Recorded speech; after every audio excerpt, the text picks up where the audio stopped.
ഇത് മിഞ്ഞാന്ന് ഇപ്പുറത്തേക്ക് വണ്ടി കിടന്നിരുന്നില്ല. ഇപ്പോൾ അമ്മേ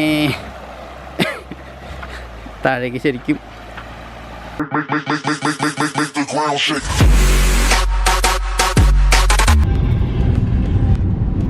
hi guys, welcome back to car garage. Car garage എന്നൊരു ട്രാവൽ വ്ളോഗായിട്ട് വന്നിരിക്കുകയാണ്. ഞങ്ങളിപ്പോൾ നേരെ തൃശ്ശൂർ ഇപ്പോൾ എത്തിയിട്ടുണ്ട്. തൃശ്ശൂർ നേരെ ഗോവയ്ക്ക് പോയിട്ടിരിക്കുകയാണ്. ഗോവ ഇതൊരു പിക്നിക്കായിട്ടുള്ള ഒരു ട്രിപ്പല്ല, ബിസിനസ് പരമായിട്ടുള്ളൊരു ട്രിപ്പാണ്. അവിടെ ഒരു വർക്ക് കംപ്ലീറ്റ് ആയിട്ടുണ്ട് സ്കൂളിൻ്റെ. അപ്പോൾ അതിൻ്റെ കുറച്ച് സാധനങ്ങളൊക്കെ അവിടെ നിന്ന് റിട്ടേൺ കൊണ്ടുവരാനായിട്ടുള്ളൊരു ട്രിപ്പാണ്. അപ്പോൾ നിങ്ങൾ ലോങ് ട്രിപ്പ് പോകുമ്പോൾ ചെയ്യേണ്ട കുറച്ച് കാര്യങ്ങളും ഡീറ്റെയിൽസൊക്കെ ആയിട്ടും പിന്നെ വഴിയിലുള്ള കാഴ്ചകളും കാര്യങ്ങളൊക്കെ ആയിട്ടും കുറച്ച് വീഡിയോ ചെയ്യാമെന്ന് വിചാരിച്ചു. അപ്പോൾ അത് ഞാൻ ഡീറ്റെയിൽ ചെയ്ത് തരാം. ഞാനും എൻ്റെ അനിയനാണ് പോണത്, ജിസ്വിൻ. അപ്പോൾ കൂടുതൽ വീഡിയോസും കാര്യങ്ങളൊക്കെ ഇനി കാണാം. നമ്മൾ ലോങ് ഡ്രൈവ് പോകുമ്പോൾ നമ്മൾ ശ്രദ്ധിക്കേണ്ട കാര്യം എന്ന് പറഞ്ഞിട്ടുണ്ടെങ്കിൽ ഫസ്റ്റ് തന്നെ നമ്മളുടെ വണ്ടി ലോങ് ഡ്രൈവ് പോവാനായിട്ടുള്ള ഒരു കെൽപ്പ് ഉണ്ടോയെന്ന് ആദ്യം നമ്മൾ ചെക്ക് ചെയ്യണം. നമ്മളുടെ വണ്ടി പ്രോപ്പറായിട്ട് ചെക്ക് ചെയ്യണം. കാരണം നമ്മളിപ്പോൾ ഈ തൃശ്ശൂരിൽ നിന്ന് ഗോവ എന്ന് പറയുമ്പോൾ ഏകദേശം ഒരു 800 കിലോമീറ്ററോളം ഉണ്ട്. അപ്പോൾ 800 കിലോമീറ്റർ നമ്മൾ കണ്ടിന്യൂസ് റൺ ചെയ്യുമ്പോൾ നമ്മളുടെ വണ്ടിയും അതിനുള്ള ടയർ കണ്ടീഷൻ ഉണ്ടായിരിക്കണം. കൂളൻറ്റും കാര്യങ്ങളൊക്കെ ലീക്കേജും കാര്യങ്ങളൊക്കെ ചെക്ക് ചെയ്യണം. അതുപോലെ തന്നെ കൂളൻ്റ് ടോപ്പ് ചെയ്തിട്ടുണ്ടായിരിക്കണം. വിൻഷീൽഡ് ഷാപ്പിൽ വെള്ളം ഉണ്ടായിരിക്കണം. എത്ര ലോങ് പോകണമെന്ന്, മഴക്കാലമാണ്. അതുപോലെ തന്നെ എൻജിൻ ഓയിലിൻ്റെ ലെവലുകൾ ചെക്ക് ചെയ്തിരിക്കണം. എൻജിൻ ഓയിലിൻ്റെ കണ്ടീഷൻ ചെക്ക് ചെയ്തിരിക്കണം. ടയർ പ്രഷർ ചെക്ക് ചെയ്തിരിക്കണം. അപ്പോൾ ഇങ്ങനെയുള്ള കാര്യങ്ങളെല്ലാം ചെക്ക് ചെയ്തിട്ട് വേണം നമ്മളൊരു ഡ്രൈവിന് പോകാനായിട്ട്. ഇപ്പോൾ 800 കിലോമീറ്റർ എന്ന് പറഞ്ഞാൽ അത്ര വലിയ ഡ്രൈവ് എന്നൊന്നും പറയാൻ പറ്റില്ല. പക്ഷേ സാധാരണ ആൾക്കാർ ഇപ്പോൾ ഇത്രയും ഓടിക്കാനുണ്ടാവില്ലല്ലോ. അപ്പോൾ അവർക്കൊക്കെ ഇതൊരു വലിയ ഡ്രൈവ് തന്നെയാണ്. അപ്പോൾ അങ്ങനെ പോകുമ്പോൾ നമ്മുടെ വണ്ടിയും അതിനുള്ള കണ്ടീഷൻ ഉണ്ടായിരുന്നു നമ്മൾ ചെക്ക് ചെയ്തുകൊണ്ടിരിക്കുന്നു. പിന്നെ നമ്മൾക്ക് ഏറ്റവും ബുദ്ധിമുട്ടും കാര്യങ്ങളും വരുന്നത് ലോങ് ഡ്രൈവ് പോകുമ്പോൾ ട്രാഫിക്കിൻ്റെ പ്രശ്നമാണ്. കാരണം നമ്മൾ മാക്സിമം നമ്മൾ സാധാരണ ഡ്രൈവ് ചെയ്യണ ഒരു രീതിയിലായിരിക്കില്ല നമ്മളൊരു കുറച്ച് അകലം നമ്മൾക്ക് പോകണം എന്നുണ്ടെങ്കിൽ നമ്മൾ ഡ്രൈവ് ചെയ്യുന്നത്. സാധാരണ നമ്മൾ ലോക്കലായിട്ട് നമ്മുടെ വീടിൻ്റെ അവിടെ നിന്ന് മറ്റുള്ള സ്ഥലങ്ങളിലൊക്കെ പോകുമ്പോൾ നമ്മളൊരു 5 കിലോമീറ്റർ 30 കിലോമീറ്റർ ഒക്കെ പോകുമ്പോൾ നമ്മൾ മാക്സിമം സ്പീഡൊക്കെ ഒരു 80-70 ആ റേഞ്ചിലൊക്കെ ആയിരിക്കും നമ്മൾ പോവാം. സ്ട്രൈറ്റ് ആയിട്ടുള്ള റോഡൊക്കെ വരുമ്പോൾ നമ്മൾ മാക്സിമം സ്പീഡ് ഇത് ചെയ്ത് ഓടിക്കാൻ ശ്രമിക്കുക. എന്നാൽ കൺട്രോൾ ആയിരിക്കണം കേട്ടോ. മാക്സിമം സ്പീഡ് എടുക്കാമെന്ന് പറഞ്ഞിട്ടുണ്ടെങ്കിൽ കൺട്രോൾ നമുക്ക് എത്ര സ്പീഡൊക്കെ കൺട്രോൾ ചെയ്യാൻ പറ്റും ആ സ്പീഡിൽ പോയാൽ മതി. കൂടുതലായിട്ട് ഞാൻ പറയുന്നില്ല.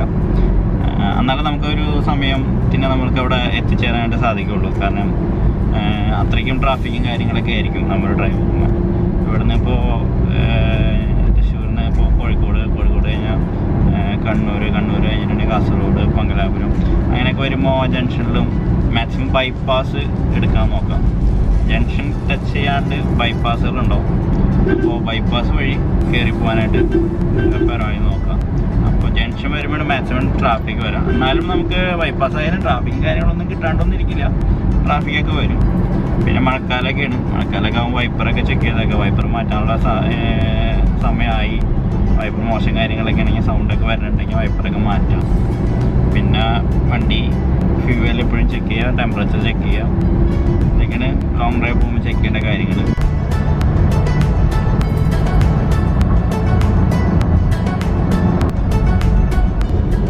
ഞങ്ങളിപ്പോൾ കോഴിക്കോട് എത്തി. ഭയങ്കര ബ്ലോക്കാണ്. നമ്മളവിടെ നിന്ന് 1 മണിക്കാണ് പുറപ്പെട്ടത്. ഇപ്പോൾ 4 മണിയായി. കോഴിക്കോട് എത്തിയിട്ടുള്ളൂ. കാരണം ബ്ലോക്ക് കാരണമാണ്. പിന്നെ അത് മാത്രമല്ല കുറ്റിപ്പുറം അവിടെ പണി നടക്കുന്നുണ്ട്. റോഡിൻ്റെ വർക്കും കാര്യങ്ങളൊക്കെ നടക്കുന്ന കാരണം ഭയങ്കര കൺജസ്റ്റഡ് റോഡ്, തിരക്കാണ്. എന്താണ് കയറി മംഗലാപുരം ഇപ്പോൾ ഏകദേശം ഒരു 150 കിലോമീറ്ററോളം ഉണ്ട്. കൊയിലാണ്ടിയാണ് ഇപ്പോൾ ഉള്ളത്. പക്ഷെ കൊയിലാണ്ടി ഭയങ്കര ബ്ലോക്കാണ്. ഇവിടെ റോഡിൻ്റെ ഭാഗത്തേക്ക് നിൽക്കുന്ന മരങ്ങളെല്ലാം വെട്ടണ പരിപാടിയൊക്കെയാണ്. പക്ഷെ കട്ട ബ്ലോക്കാണ്. ഏകദേശം ഒരു 1 മണിക്കൂറോളം ബ്ലോക്കിലായിരുന്നു കൊയിലാണ്ടിയിൽ. നമ്മളിപ്പോൾ നാദാപുരം കഴിഞ്ഞു. നാദാപുരം കഴിഞ്ഞിട്ടുണ്ടെങ്കിൽ മാഹിയിലേക്ക് ഏതാണ്ട് 7 കിലോമീറ്ററാണുള്ളത്. മാഹി എല്ലാവർക്കും അറിയാം കേന്ദ്രഭരണ പ്രദേശമാണ്.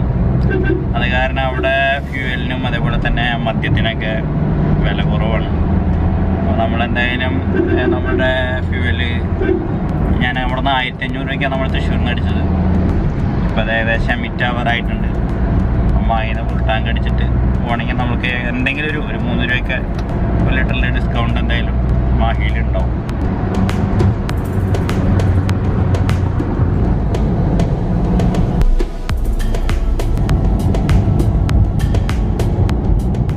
അപ്പോൾ ഫുൾ ടാങ്ക് അടിക്കാനുള്ള പ്ലാനാണ്. ഇവിടെ റേറ്റ് എന്ന് പറയുന്നത് 67 രൂപയാണ്. നമ്മുടെ അവിടെ എന്ന് പറയുന്നത് 70 രൂപ 70 പൈസ അങ്ങനെ കണ്ടാണ്.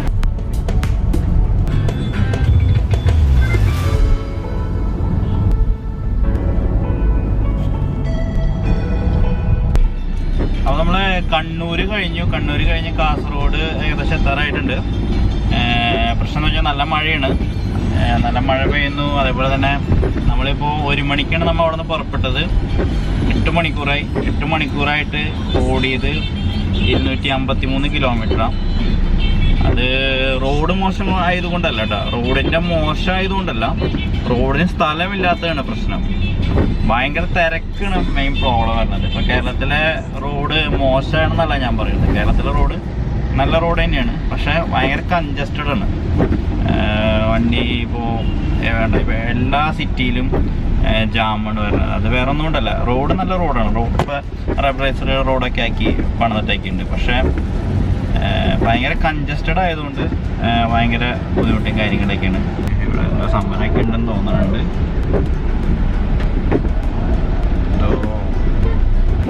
രാഷ്ട്രീയക്കാരുടെ ജാഥവിളിയൊക്കെ കേൾക്കുന്നുണ്ട്.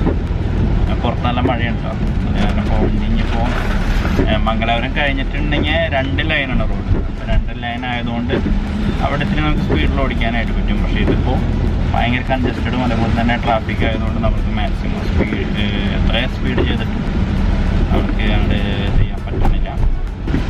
ഇപ്പം നൈറ്റ് ഡ്രൈവിനെ പറ്റി ഞാൻ പറഞ്ഞിരുന്നു നിങ്ങൾക്ക്. നൈറ്റ് ഡ്രൈവ് നമ്മൾ ശ്രദ്ധിക്കേണ്ട വൈകുന്നേരം ഇപ്പോൾ രാത്രി ഇപ്പോൾ 8 മണി കഴിഞ്ഞു. ഇപ്പോൾ അവിടെ എത്തുമ്പോൾ എന്തായാലും പാതിരോ എത്തുമെന്നും അറിയില്ല, നോക്കണം. നല്ല മഴയൊക്കെ നമ്മൾ ഒതുക്കിയിടേണ്ടി വരും. അപ്പോൾ നമ്മൾ വൈകുന്നേരം രാത്രി ഓടിക്കുമ്പോൾ നമ്മൾ ഉറക്കം വന്നു എന്നുള്ള ഒരു ഘട്ടം വന്നിട്ടുണ്ടെങ്കിൽ നമ്മൾ എന്തായാലും വണ്ടി ഒന്നില്ലെങ്കിൽ മാറി ഓടിക്കാം, അല്ലെങ്കിൽ നമ്മൾ നിർത്തണം. പിന്നെ ഉള്ള കാര്യം എന്ന് വെച്ചിട്ടുണ്ടെങ്കിൽ ഹെഡ്ലൈറ്റ് നമ്മൾ അതിൻ്റേതായ യൂസ് ചെയ്യുക. അതായത് നമ്മളൊരു വളവും കാര്യങ്ങളൊക്കെ വരുമ്പോൾ ഡിം ചെയ്ത് നോക്കാം അവിടുന്ന് എതിരേന്ന് വണ്ടികൾ വരുന്നുണ്ടോയെന്ന്. അപ്പോൾ മറ്റുള്ളവർക്ക് ഡിം ചെയ്ത് കൊടുക്കുക, ബ്രൈറ്റ് ആവശ്യത്തിന് ഉപയോഗിക്കുക. ആ രീതിയിലേക്ക് ഓടിക്കുന്നതാണ് നല്ലത്, സേഫായിട്ടുള്ള ഡ്രൈവിങ് ചെയ്യുക. അപ്പോൾ ഞങ്ങൾ സേഫായിട്ടുള്ള ഡ്രൈവിങ് ചെയ്യാറില്ല. ഇനിയിപ്പോൾ വൈകുന്നേരം സമയമായതുകൊണ്ട് ഇനിയിപ്പോൾ ഇപ്പോൾ 8 മണിയാണ് സമയം, ഒരു 9 മണി 9:30 കഴിഞ്ഞിട്ടുണ്ടെങ്കിൽ പിന്നെ ഭയങ്കര തിരക്ക് കുറവായിരിക്കും. പിന്നെ ഉണ്ടാവണത് എന്ന് പറഞ്ഞാൽ ട്രക്കും അതേപോലെ തന്നെ ബസ്സും, മറ്റേ സൂപ്പർ ഫാസ്റ്റ് ബസ്സും അതേപോലെ തന്നെ ട്രക്കും മാത്രമേ ഉണ്ടാവുള്ളൂ. ഞങ്ങളിവിടെ പുറത്തൊക്കെ ഇറങ്ങി ഒരു ബീച്ചിൻ്റെ ബക്കൽ ഫോർട്ടിൻ്റെ അവിടെ എത്താറായിട്ടുണ്ടായിരുന്നു. പക്ഷെ അവിടെ ഇറങ്ങിയൊക്കെ എടുക്കാമെന്ന് വിചാരിച്ചാണ്. പക്ഷെ നല്ല മഴയാണ്. ഇനിയിപ്പോൾ ഫുഡ് കഴിക്കണം.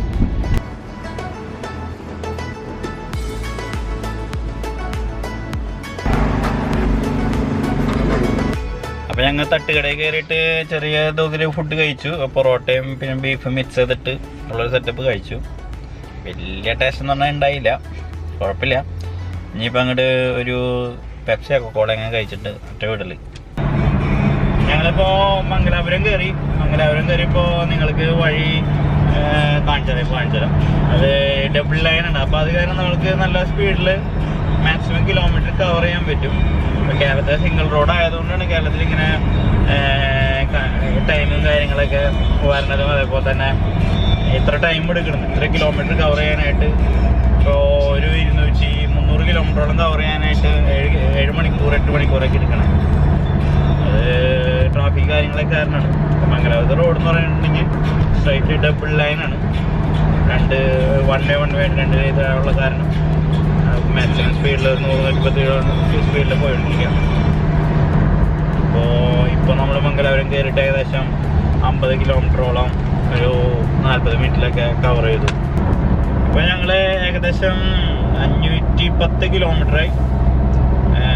ഇപ്പം നമ്മുടെ 12 മണി സമയം, ഇപ്പോൾ 12 മണി രാത്രി അല്ല 12 മണി. മുർദേശ്വർ എന്ന് പറഞ്ഞ സ്ഥലത്തേക്ക് എത്തിയിട്ടുണ്ട്.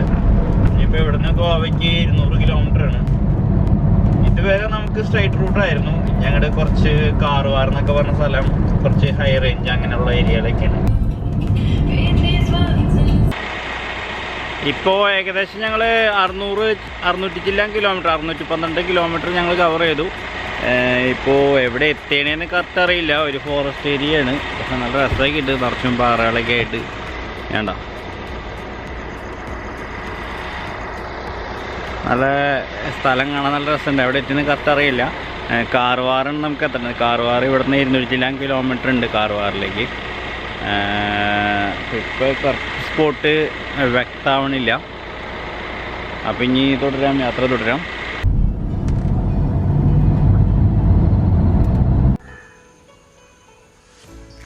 Hi, good morning. അങ്ങനെ ഞങ്ങൾ ഒരു 3 മണിയായപ്പോൾ നമ്മുടെ ഗോവയിലെത്തി.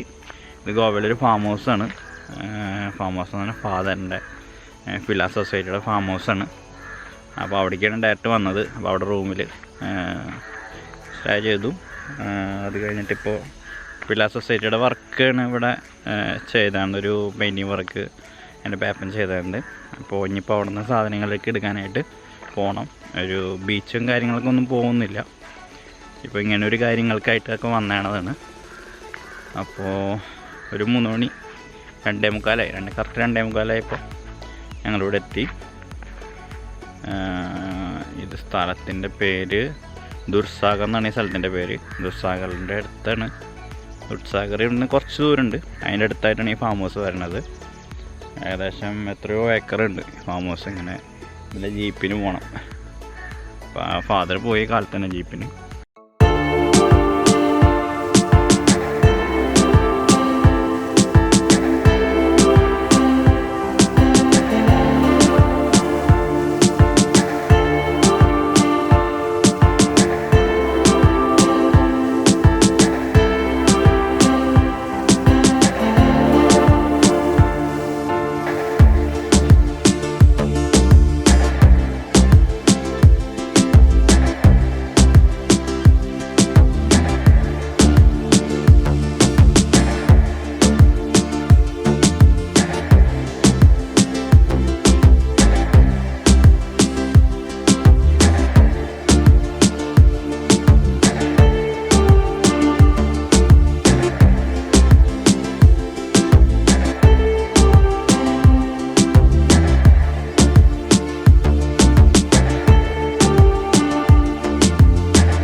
ഇതാണ് അപ്പോൾ ഫില്ല സൊസൈറ്റി. അപ്പോൾ ഇങ്ങനെ ഉള്ള വർക്കാണ് പേപ്പറിനുള്ളത്. അതായത് സ്കൂളിൻ്റെ അതേപോലെ തന്നെ നമ്മുടെ ഇതേപോലെയുള്ള വലിയ കെട്ടിടങ്ങളുടെ അതേപോലെ കമ്പനികളുടെയൊക്കെ പെയിൻറ്റിങ്ങിൻ്റെ വർക്കാണ് പേപ്പർ ചെയ്യണത്.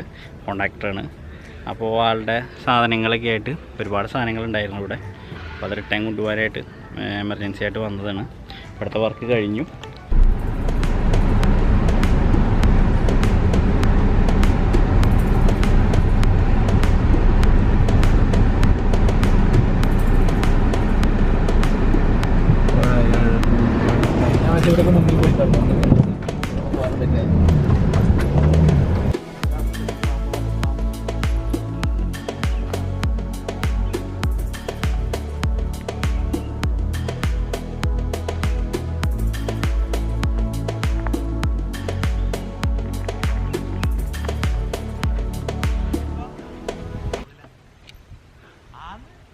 ദേവൻ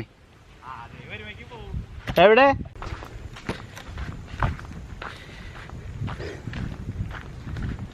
എവിടെ മുതലാ? ഞാനിപ്പോൾ ആരും കാണാത്ത ഗോവയിലാണെന്ന് പറയാം. കാരണം ഗോവയിൽ നിങ്ങൾ ഇങ്ങനെ പ്രതീക്ഷിച്ചിട്ടുണ്ടാവില്ല. കാരണം ഞാനിപ്പോൾ ഇവിടെ ദുർസാഗർ എന്ന് പറഞ്ഞ സ്ഥലത്താണ്. ദുർസാഗർ എന്ന സ്ഥലം ശരിക്കും പറഞ്ഞിട്ടുണ്ടെങ്കിൽ കൃഷിക്കാരുടെ ഒരു ഏരിയ എന്ന് പറയാം. അപ്പോൾ ഞാനിപ്പോൾ ഇൻട്രോ എടുക്കാൻ പോയപ്പോൾ ഞാൻ പെട്ടെന്ന് അങ്ങോട്ട് ഓടി. സംഭവമൊന്നുമല്ല, ആരും പറഞ്ഞാൽ വിശ്വസിക്കില്ല. അവിടെ മുതലുണ്ട്, മുതല അതവിടെ കാണാം. ഞാൻ അവിടേക്ക് കൊണ്ടുപോയ ക്യാമറ. അതിക്ക് മുമ്പ് ഞാൻ ഇവിടെ കുറച്ച് കാഴ്ചകൾ കാണിച്ചു തരാം. ശരിക്കും പറഞ്ഞിട്ടുണ്ടെങ്കിൽ അവിടെ പ്രകൃതി രമണീയം എന്നൊക്കെ പറയുന്ന സ്ഥലമായിട്ടുള്ള സ്ഥലങ്ങളാണ്. ഗോവയിലെ ഒരു ഭാഗമുണ്ട് ഇതൊക്കെ. അതെ, ഈ ഒരു കുളത്തിലാണ് മുതലുള്ളത്. പക്ഷെ അത് മേലേക്ക് വന്നിട്ടില്ല, ഇടയ്ക്ക് വരാറുണ്ടെന്നാണ് ഇവർ പറയണത്. പക്ഷെ നമുക്ക് ഭാഗ്യമില്ല. കുറേ നേരം ഞാൻ വെയിറ്റ് ചെയ്യണേ കാണാനായിട്ട്. ഇവിടെ സ്ഥിരമായിട്ട് മുതല വന്നിരിക്കാറുണ്ടെന്നാണ് പറയണേ. ഡെയിലി എല്ലാ ദിവസവും ഇവിടെ ഈ ഭാഗത്ത് മുതല വന്ന് ഇരിക്കാറുണ്ടെന്നാണ് ഇവിടുത്തെ ചേട്ടൻ പറയണത്. എന്തല്ലേ ഇവിടെ മുതലുണ്ട്. അതുപോലെ തന്നെ വേറെ പറയുന്നത് എന്താണെന്ന് വെച്ചിട്ടുണ്ടെങ്കിൽ നമ്മുടെ ബാക്കിൽ നിന്ന് കാണാൻ പറ്റും. കാണാണ്ടോ? മലയാണ് അവിടെ. അവിടെ മലയായതുകൊണ്ട് തന്നെ ഇത് താഴ്വാരമാണ്. ശരിക്കും പറഞ്ഞിട്ടുണ്ടെങ്കിൽ ഇത് മലയുടെ ഒരു താഴ്വാരമായിട്ട് വരും. അപ്പോൾ ഇടയ്ക്ക് ഇവിടെ മറ്റേ നമ്മുടെ കാട്ടുപോത്തൊക്കെ ഉണ്ടല്ലോ, കാട്ടുപോത്ത്, അതേപോലെ തന്നെ മലമ്പാമ്പ്, മ്ലാവൊക്കെ വന്നിട്ട് ഇവിടെ എപ്പോഴും ഉണ്ടാവുമെന്ന് പറയണത്. അപ്പോൾ ഞങ്ങൾ ഇവിടെ നിന്ന് പോവാണ്. അർച്ചും പട്ടികളൊക്കെ ഉണ്ടോ, ഞങ്ങൾ ഇവിടെ നിന്ന് പോവാണ്. തടാകങ്ങളൊക്കെ കയറി ഇറങ്ങി നമ്മുടെ ഇറട്ടിയെ പോകണ്ട. ഇത് മിഞ്ഞാന്ന് ഇപ്പുറത്തേക്ക് വണ്ടി കിടന്നിരുന്നില്ല. ഇപ്പോൾ അമ്മേ താഴേക്ക് ശരിക്കും അടിയിടിച്ചു. ആഴുണ്ട് കേട്ടോ.